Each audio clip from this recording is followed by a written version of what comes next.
तो very good evening students, स्वागत है सभी का ऑनलाइन प्लेटफॉर्म पे, जहाँ पे हम पढ़ते हैं कक्षा 10 के सिलेबस को। कक्षा 10 के सिलेबस में अब जो हम पढ़ रहे हैं वो पढ़ रहे हैं आपका चैप्टर नंबर 3, जिसका नाम है दो चरों वाले रैखिक समीकरण युग्म। हो जाइए शुरू, जुड़ जाइए सारे, ताकि हम आज की क्लास को स्टार्ट कर सकें।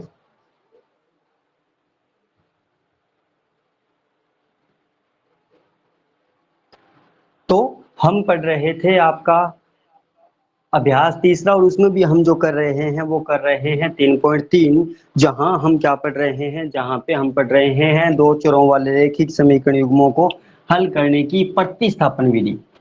अपना जो चल रहा है वो चल रहा है 3.3, जहां पे हम पढ़ रहे हैं दो चरों वाले रैखिक समीकरण युग्मों को हल करने की एक विधि, जिसका नाम है प्रतिस्थापन विधि।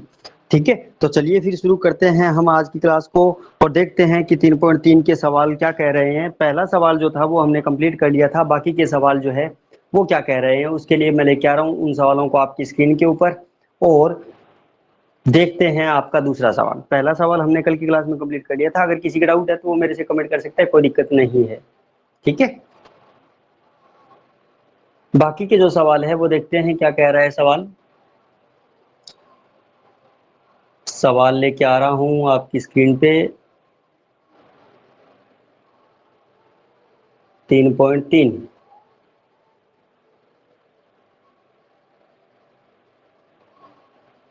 ये है क्या, ये रही, नहीं ये तो 3.2 था, है ना। 3.3, एक मिनट रुकिए, ये तो 3.2 का स्क्रीनशॉट था। 3.3 देखते हैं कहाँ है।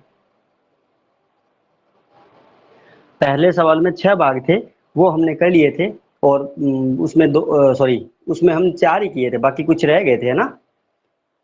4 ही सवाल किए थे, 2 सवाल उसमें मैंने आपके लिए छोड़े थे, और उसमें कुछ सवाल रह गए थे। जो रह गए थे वो सवाल देखते हैं क्या कह रहे हैं आपको। है कहाँ वो स्क्रीनशॉट, एक्सरसाइज नजर नहीं आया, ये क्या है, ये रही,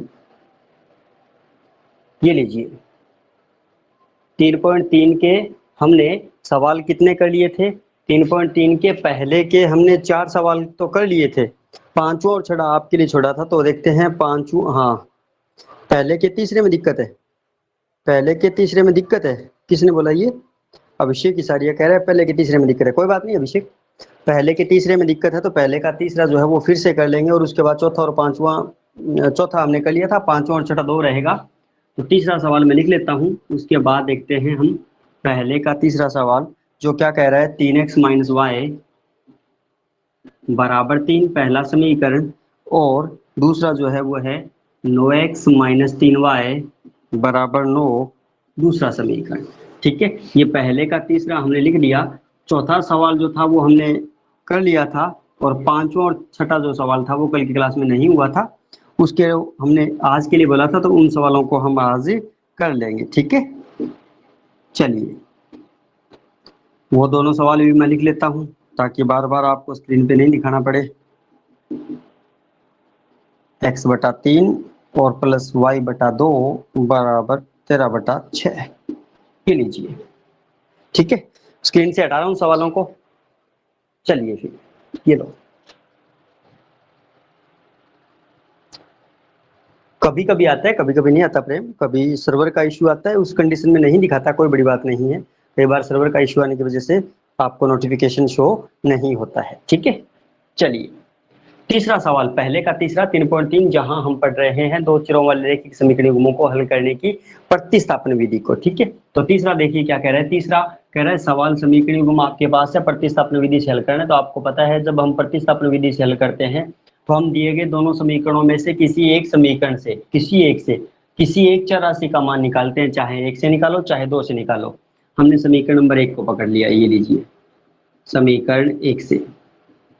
पहला समीकरण क्या था, 3x माइनस वाई बराबर 3 था। तो यहाँ से y का मान निकाल नहीं सकते क्योंकि माइनस में है, दिक्कत आएगी, है ना। तो हमने यहाँ से x का मान निकालना चाहा, तो 3x को मैंने यहीं पे रख लिया, माइनस का y है, इधर आएगा तो प्लस का y हो गया, और 3 गुणा में है, इधर आएगा तो भाग में हो गया तो x का मान क्या मिल गया 3 + y/3। इसे हमने समीकरण नंबर 3 लगा के छोड़ दिया।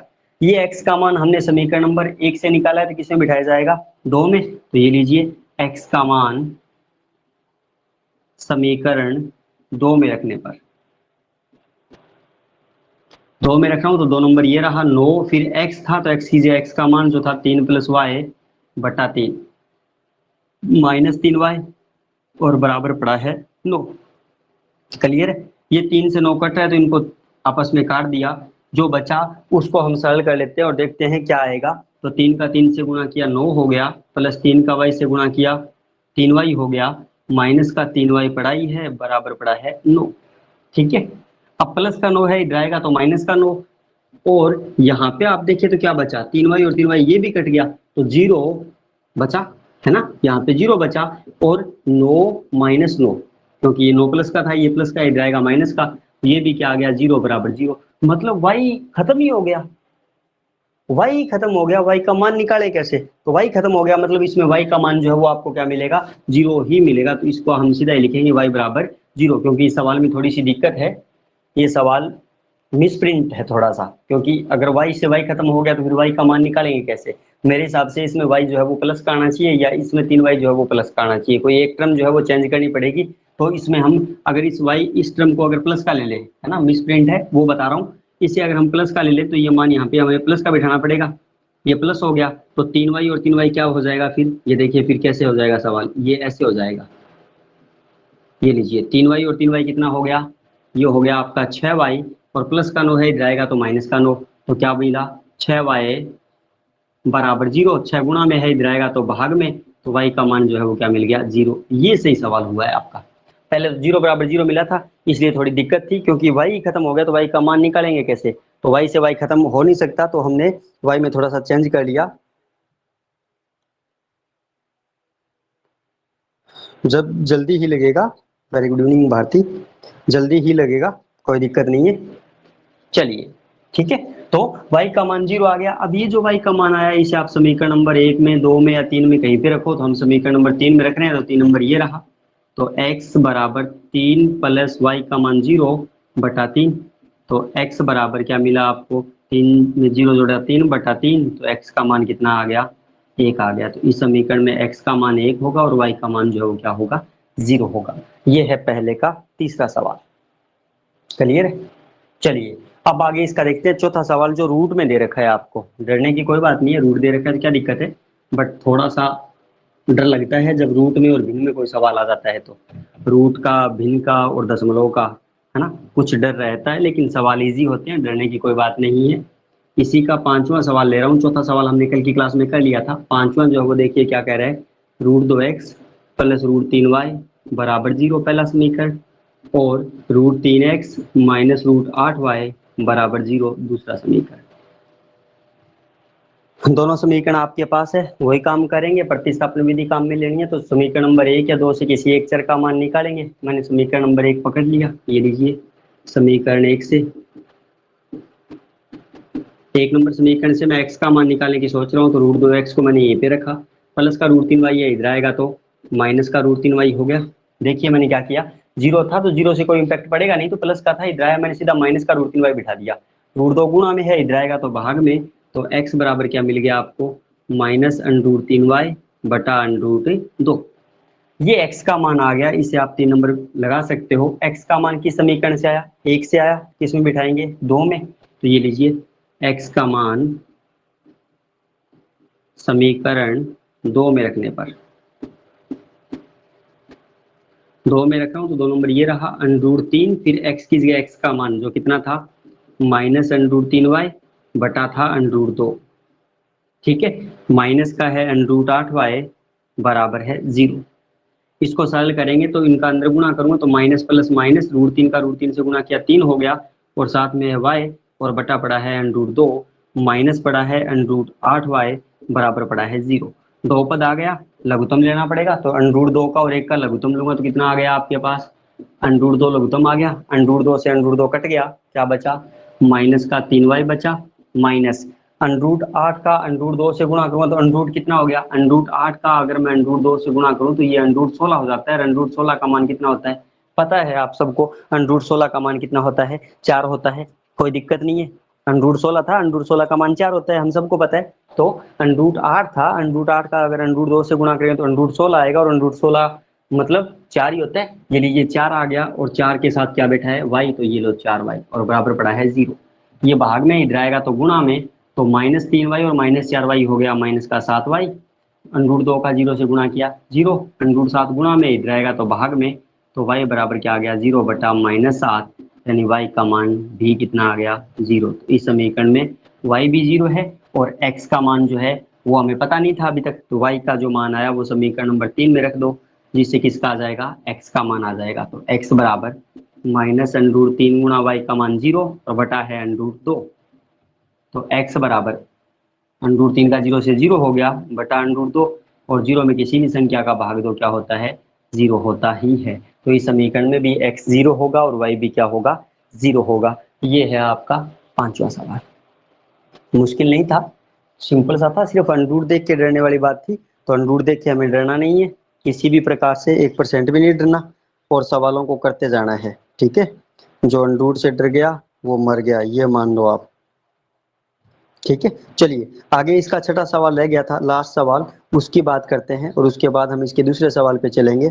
तो लास्ट सवाल जो है वो देखिए क्या कह रहा है, इसी का छठा जिसे बोल रहे हैं हम।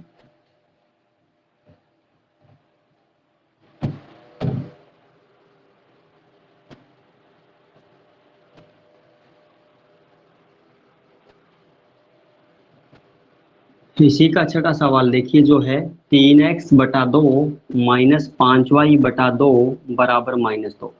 भिन्न में दे रखा है, तो इसे लघुत्तम लेके पहले हम सही कर ले, ये 2 नहीं है, सॉरी ये 3 है। पहले लघुत्तम लेके सही कर ले, सिर्फ मैं लघुत्तम लेके इसको सही समीकरण बना के दूंगा, हल आप अपने आप कर लेंगे, ठीक है। दोनों और 3 का लघुत्तम लूंगा, तो 2 और 3 का लघुत्तम आपको मिल गया 6। 6 में 2 का भाग दिया 3 बार गया, 3 का 3 से गुणा किया 9x, -6 में 3 का भाग 2 बार गया, 2 का 5 से गुणा किया 10y, और बराबर पड़ा है -2। ये 6 डिवाइड भाग में है, इधर आएगा तो गुणा में, तो सही समीकरण मिल गया 9x - 10y बराबर 6 का -2 से गुणा किया -12, समीकरण नंबर 1। अब इस समीकरण से हम x का मान आराम से निकाल सकते हैं, कोई दिक्कत नहीं है। इसी प्रकार समीकरण नंबर दूसरे की बात करें, जो दे रखा था x बटा 3 प्लस y बटा 2 बराबर 13 बटा 6। फिर लघुत्तम लूंगा, तो लघुत्तम फिर 6 मिल गया, 6 को 3 से भाग देंगे 2 बार गया, 2 का 1 से गुणा किया 2x, 6 में 2 का भाग 3 बार, 3 का y से गुणा किया 3y बराबर 13 बटा 6। ये 6 भाग में इधर आएगा तो गुणा में, तो समीकरण क्या मिल गया, 2x प्लस 3y बराबर 13 बटा 6, तो पढ़ाई था, भाग में इधर आया तो गुणा में, ये 6 से 6 गाँव गया, तो यहाँ से आपको सही समीकरण नंबर दूसरा मिल गया, 2x प्लस 3y बराबर 13, समीकरण नंबर 2। समीकरण नंबर 1 और 2 सिंपल सिंपल समीकरण हो गए। बताइए कमेंट करके, कर सकते हो या आगे करवाऊं इस सवाल को। समीकरण 1 से आप x या y किसी एक चर राशि का मान निकाल लेंगे, किसी एक का निकालेंगे तो आपको याद ही रखना है, 1 से निकाले हो तो 2 में बिठाएंगे, और 2 से निकाले हो तो 1 में बिठाएंगे, उल्टा बिठाना है। सवाल में कोई दिक्कत नहीं है, ट्राई करना जरूर। अगर कोई दिक्कत आए तो आप कमेंट कर सकते हैं, जिससे कि हम वापस से रिपीट कर लेंगे, कोई दिक्कत नहीं। चलिए ये पहला सवाल कंप्लीट हो गया। अब आगे हम बात करते हैं इसके दूसरे सवाल की, और देखते हैं कि इसी का जो दूसरा सवाल है वो आपको क्या कह रहा है। उसके लिए वापस लेके जाऊंगा मैं आपको स्क्रीन पे, जहाँ पे आपको स्क्रीनशॉट नजर आएगा, और वो स्क्रीनशॉट क्या कहेगा वो आप खुद देख लीजिए। ये रहा। बाकी के सवालों की अगर हम बात करें, तो बाकी के सवाल देखिए आपको क्या कह रहा है। दूसरा सवाल देखिए इसका, एक समीकरण दे रखा है आपको, कह रहा है 2x प्लस 3y बराबर 11 और 2x माइनस 4y बराबर -24 को हल कीजिए। ये दो समीकरण दे रखे हैं, पहले तो कह रहा है इन दोनों को हल कीजिए, और फिर इससे m का वह मान ज्ञात कीजिए जिसके लिए y बराबर mx प्लस 3 हो। यानी थोड़ा सा अलग कर दिया इसने। पहले तो आपसे कह रहे हैं दो समीकरण है, 2x प्लस 3y बराबर 11, और दूसरा समीकरण जो है वो है 2x माइनस 4y बराबर -24। कह रहे हैं इन दोनों समीकरणों को हल कीजिए, और उसके बाद y का m का वह मान ज्ञात कीजिए ताकि y बराबर हो जाए किसके, mx प्लस 3 के। फिर आगे आपसे m का मान पूछ रहा है, कोई बात नहीं, भले ही पूछे, हमें कोई दिक्कत नहीं है, आराम से किया जा सकता है। चलिए इस सवाल को देखते हैं क्या कह रहा है। सवाल कह रहा है पहले समीकरणों 2x प्लस 3y बराबर 11 और 2x माइनस 4y बराबर माइनस 24 को हल कीजिए। हल कीजिए तो आराम से हल किया जा सकता है क्योंकि ये समीकरण हमने बहुत सारे किए हैं। अब बात यह है कि इसने विधि नहीं बोली किस विधि से हल करना है, तो अब जो है वो हम दो विधियां जानते हैं, ग्राफीय विधि और प्रतिस्थापन विधि। अभी विलोपन और वज्रगुण हमने सीखी नहीं है, जब सीख लेंगे तब आगे की बात करेंगे। तो अब इसने सिर्फ ये बोला है कि इनको हल कीजिए, किस विधि से कीजिए ये कंपलसरी नहीं है, तो आप जिसमें जो चाहे वो विधि लगा सकते हैं, ग्राफीय विधि भी लगा सकते हैं और इसमें आप विलोपन प्रतिस्थापन विधि भी लगाना चाहें तो वो भी लगा सकते हैं। तो मैं इसमें प्रतिस्थापन विधि का प्रयोग करूंगा। पहले हम इसको हल करते हैं। हल करने के बाद जो इसने तीसरी एक बात बोली थी y बराबर mx प्लस 3, वो बाद में बोला था, तो उस पर हम बाद में काम करेंगे और देखेंगे कि बाद में वो आपसे क्या कह रहा है। पहले जो है वो हम जो है इसे हल करेंगे, ठीक है। पहले अपना काम जो है वो इसको हल करना है, तो पहले इस समीकरण को हल करते हैं, उसके बाद जो आगे इसने बोला था उस बात पे हम विचार करेंगे।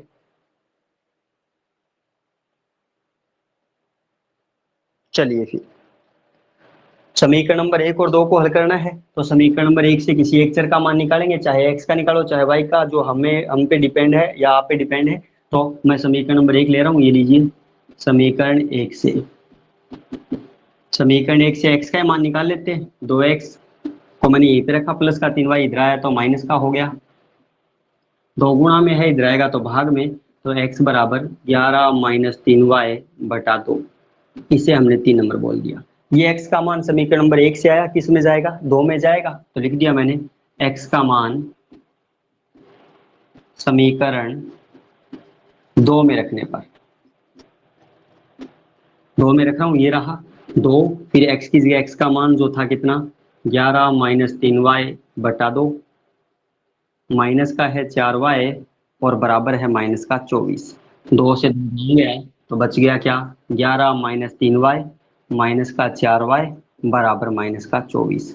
4y और 3y दोनों माइनस के हैं तो कितने हो गए, 4y और 3y जुड़ेंगे तो ये तो हो गए 7y माइनस के, और प्लस का 11 इधर आएगा माइनस का 11, तो माइनस 24 पहले से था और माइनस 11 और आ गया, तो ये हो गया माइनस का 7y बराबर माइनस का 35। 7 गुणा में है इधर आएगा तो भाग में, तो y का जो मान था वो आ गया माइनस 35 बटा माइनस का 7, यानी y बराबर मिल गया आपको 5।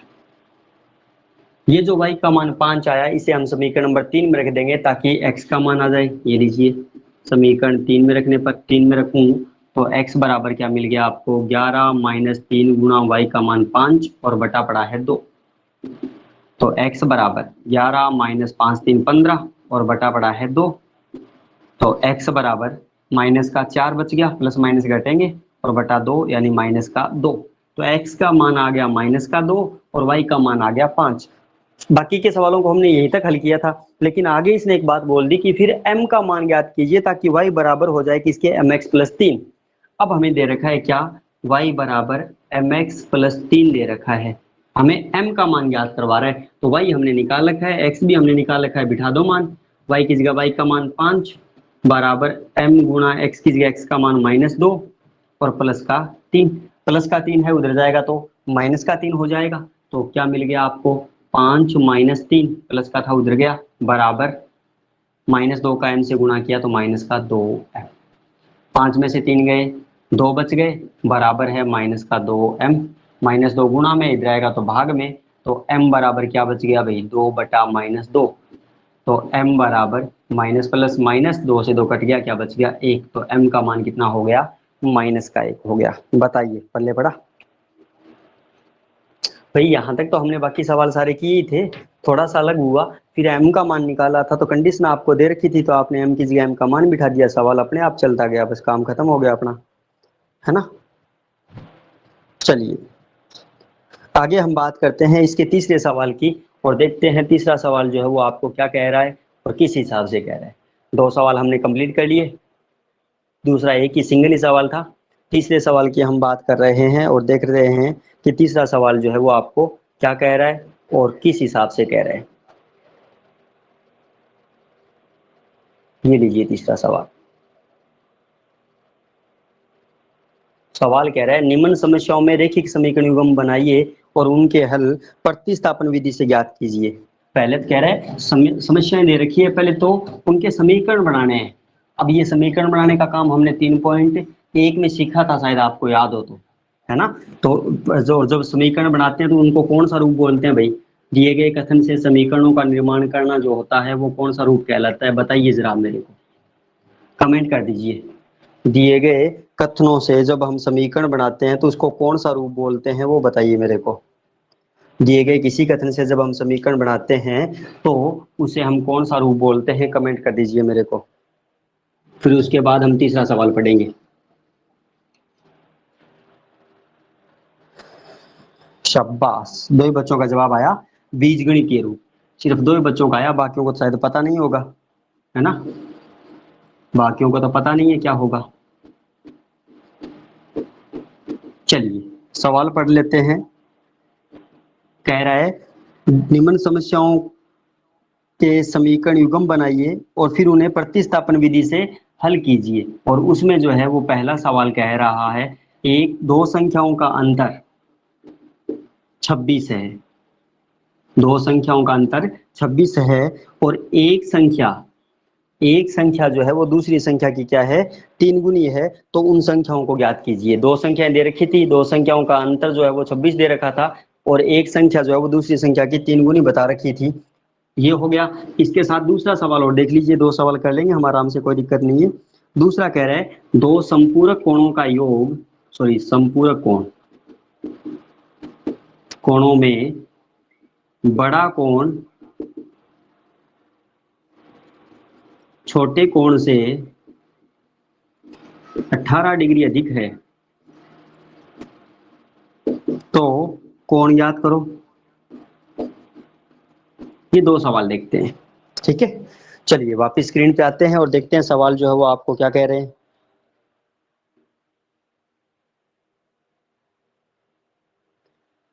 तीसरे का पहले सवाल की बात करें तो तीसरे का पहला जो सवाल है वो कह रहा है दो संख्याओं का अंतर 26 है, एक संख्या दूसरी संख्या की 3 गुनी है, तो दोनों संख्याएं बताइए। तो पहले आपको समीकरण बनाना है, समीकरण बनाने के बाद हल करेंगे। तो दो संख्याओं का अंतर 26 है, हमें संख्याएं नहीं पता, तो पहले संख्या मान लो, पहले संख्या मान लो। तो हमने एक संख्या दो संख्या माननी है तो माना पहली संख्या। अब इसे आप पहली भी बोल सकते हो और इसे आप चाहो तो बड़ी भी बोल सकते हो, क्योंकि बीच ने बोला है अंतर है तो दो संख्याओं का अंतर 26 है, मतलब एक बड़ी और एक छोटी है। दोनों बराबर तो हो ही नहीं सकती, अगर बराबर होती तो अंतर 0 आता। अब एक बड़ी और एक छोटी है तो इसे आप पहली बोल सकते हो या बड़ी बोल सकते हो। तो पहली संख्या या बड़ी संख्या हमने क्या मान ली? x मान ली। और दूसरी या फिर छोटी संख्या जो है वो हमने क्या मान ली? y मान ली। क्लियर? अब जैसे जैसे प्रश्न कह रहा है उस हिसाब से हम चलेंगे। पहली बात प्रश्न ने बोली कि दो संख्याओं का अंतर 26 है, यानी दो संख्याओं को अगर हम घटाएं, अंतर करें तो 26 आता है। तो दो संख्याएं आपको पता है, आपने मान रखी है, तो दोनों का अंतर करो। बड़ी संख्या में से छोटी घटेगी तो बड़ी x थी, छोटी y थी, दोनों का अंतर करूं तो कितना आता है? 26 आता है। ये आपका पहला समीकरण मिल गया। क्लियर है? दोनों संख्याओं का अंतर 26 था तो दोनों का अंतर किया तो 26 मिल गया। दूसरी बात इसने बोली कि बड़ी जो संख्या है वो छोटी संख्या की 3 गुनी है, दोनों में अंतर बता रखी है। बड़ी ये थी x, तो बड़ी जो है वो छोटी जो के 3 गुने के बराबर है, तो अभी दोनों बराबर नहीं है। लेकिन अगर हम छोटी संख्या को 3 से गुणा कर दें तो दोनों संख्या क्या आ जाएंगी? बराबर आ जाएंगी। जो उसने दूसरी बात बोली थी उससे हमने दूसरा समीकरण बना दिया। दोनों संख्याओं का अंतर 26 था, पहला हो गया। फिर इसने बोला बड़ी जो संख्या है वो छोटी संख्या की 3 गुनी है, तो हमने बड़ी संख्या x थी, छोटी संख्या y थी, तो अगर हम छोटी संख्या को 3 से गुणा कर दें तो दोनों संख्याएं बराबर हो जाती है। ये आ गया समीकरण नंबर 2। अब इसे प्रतिस्थापन विधि से हल करना है, तो वही मेथड है अपना सिंपल सा। क्या करेंगे? दोनों समीकरण आपके पास है, किसी एक से एक चर का मान निकालेंगे, लेकिन इसमें तो निकालने की भी जरूरत नहीं है क्योंकि समीकरण नंबर 2 से x का मान निकाला हुआ है पहले से ही, x बराबर 3y। तो x का जो मान है वो 2 नंबर से निकाला हुआ है, तो 2 से निकाला हुआ है तो किस समीकरण में बैठेगा? बताइए जरा मेरे को। 2 से मान निकाला हुआ है, किस समीकरण में बिठाना पड़ेगा? कमेंट कर दीजिए किस समीकरण में बिठाऊं, एक में बिठा दूं? हाँ उल्टा ही बैठेगा। तो हम सीधा लिख सकते हैं कि x का मान समीकरण 1 में रखने पर, समीकरण 1 में रखने पर रख रहा हूं, तो 1 में रख रहा हूं तो x की जगह x का मान जो था 3y माइनस का y बराबर है 26। 3y में से 1y गया, कितना बच गया? 2y बराबर है 26। 3 गुणा में, सॉरी 2 गुणा में, इधर आएगा तो भाग में, तो y बराबर कितना आ गया? 26/2, यानी y का मान मिल गया आपको कितना? 13, y आ गया 13। अब ये जो y का मान आया इसे आप 1 में या 2 में कहीं भी बिठा सकते हो, 2 में बिठाएंगे तो इजी रहेगा। तो y का मान समीकरण 2 में रखने पर 2 में रखूं तो x बराबर क्या मिल गया भाई, 3 गुणा y का मान 13, तो x बराबर कितना आ गया 39। x क्या मान कर चले थे, पहली संख्या, तो पहली संख्या तो 39 होगी, और y जो थे वो मान के चले थे दूसरी संख्या, जो कितनी होगी 13 होगी। तो पहली संख्या 39 है, दूसरी संख्या 13 है। उत्तर की जांच करनी है तो दोनों का अंतर करके देखो, तो 39 में से 13 गए, कितना बचेगा 26 बचेगा। और एक संख्या जो है वो दूसरी की 3 गुणी है, तो अगर हम दूसरी को 3 से गुणा करें तो 13 39, मतलब पहली के बराबर आ रहा है। ये सवाल है आपका, आ गया, वेरी गुड, जवाब सबका आता है, ये अच्छी बात है। इसे पता लगता रहता है कि कितना समझ में आ रहा है आपको और कितना समझ में नहीं आ रहा। चलिए आगे हम बात करें दूसरे सवाल की। इसी का जो दूसरा सवाल है वो देखिए, मैं पढ़ लेता हूँ, उसके बाद हम उस सवाल को भी करेंगे और बाकी के जो बचेंगे अगर टाइम बचा तो उनको देख लेंगे, अदरवाइज उनको कल की क्लास में कर लेंगे। दूसरा जो सवाल है वो पढ़ रहा हूँ, जो कह रहा है दो संपूरक कोण।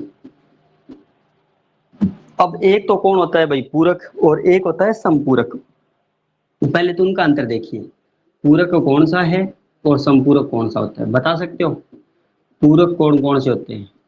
पूरक वो होते हैं जिनका योग कितना हो, 90 डिग्री हो या 90 हो। संपूरक वो होता है जिनका योग कितना हो, 180 हो। पूरक में और संपूरक में अंतर समझ लीजिए, दो प्रकार के कोण होते हैं, एक होता है पूरक कोण और एक होता है संपूरक कोण। पूरक कोण वो कोण होते हैं जिनका योग जो है वो कितना आए, 90 डिग्री आए, और संपूरक वे कोण होते हैं जिनका योग जो है वो कितना आए, 180 डिग्री आए। इसने संपूरक बोला है, मतलब उनका योग 180 डिग्री है। आगे इसने क्या बात बोली, आगे इसने बोला कि छोटा बड़ा कोण छोटे कोण से 18 डिग्री अधिक है, मतलब दो कोणों का जिक्र किया, एक बड़ा कोण और एक छोटा कोण मान लेते हैं। तो हमने बोला ये तो सवाल सिर्फ आपको बताने के लिए चीज थी, लिखनी नहीं है, सवाल यहाँ पे है। माना बड़ा कोण कितने का, x का, और छोटा कोण कितने का, y का। जैसे प्रश्न कह रहा है उस हिसाब से चले। तो प्रश्न ने पहले तो बोला दो संपूरक कोण है, अब संपूरक है मतलब उनका योग कितना होगा भाई, संपूरक है तो मतलब उनका योग कितना होगा, बताइए। संपूरक कोण है मतलब उनका योग कितना होता है, नहीं, संपूरक जो है वो हमेशा रेखिक नहीं होते, लेकिन रेखिक हमेशा संपूरक होते हैं।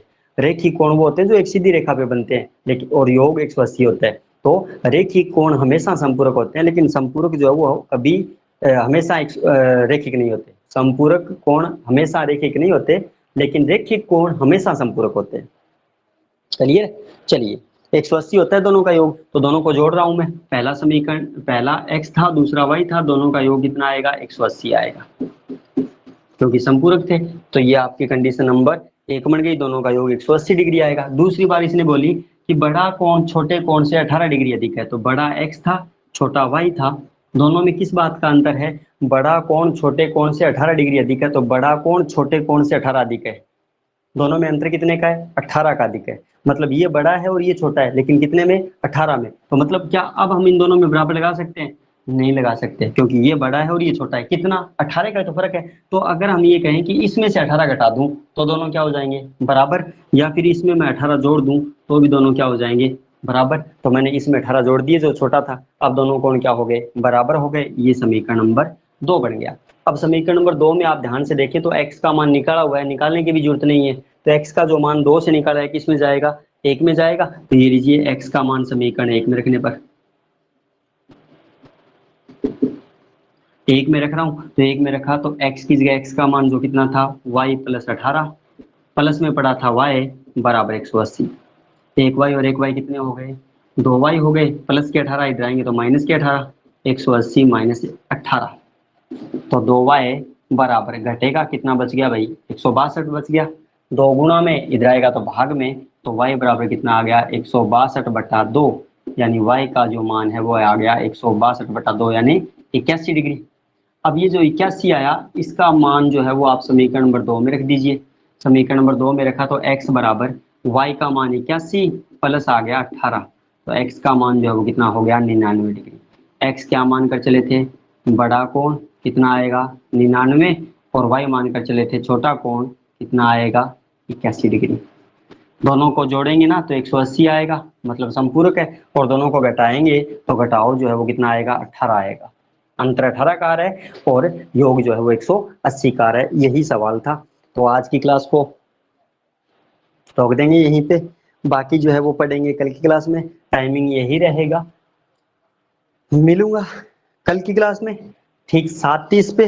बात करेंगे हम इसके आगे के सवालों के बारे में। तब तक के लिए सभी को गुड नाइट, शुभ रात्रि। मिलते हैं कल की क्लास में। तब तक के लिए सभी को बाय, गुड नाइट, शुभ रात्रि, जो भी है, स्वीट ड्रीम्स।